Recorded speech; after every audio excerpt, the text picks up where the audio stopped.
బంగ్లాదేశ్లో అల్లర్లు చెలరేగి అధ్యక్షుడు పక్క దేశానికి పారిపోవాల్సి వచ్చింది. ఇప్పుడు పాకిస్తాన్లోనూ అలాంటి పరిస్థితి కనిపిస్తోంది.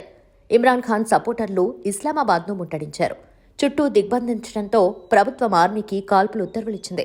దాంతో ఆర్మీ ఇస్లామాబాద్ను ముట్టడించిన ఇమ్రాన్ సపోర్టర్లను పిట్టెలను కాల్చినట్టుగా కాల్చి చంపుతోంది. ఇప్పటికే 25 మంది వరకు చనిపోయారని అంటున్నారు. కానీ అసలు విషయం బయటకు రానియటం లేదు. ఇమ్రాన్ ఖాన్ను జైల్లో పెట్టి ఆయన పార్టీకి ఎన్నికల్లో పోటీ చేసే అర్హత లేకుండా చేసి మరోసారి ప్రధాని అయ్యారు షబాజ్ షరీఫ్. అవినీతి ఆరోపణల పేరుతో ఇమ్రాన్ ఖాన్ను చాలా కాలంగా జైల్లో ఉంచారు. ఆయన సపోర్టర్లు ముందుగా ఖాన్ను రిలీజ్ చేయాలని ఆందోళన చేశారు. ఇప్పుడు ఇస్లామాబాద్ను ముట్టడించారు. పాకిస్తాన్లో సంకీర్ణ ప్రభుత్వమే ఉంది. గతంలోనూ ఇమ్రాన్ ఖాన్ ప్రభుత్వం ఉన్న ఆర్మీ మద్దతు లేకపోవడంతో ఆయన దిగిపోవాల్సి వచ్చింది.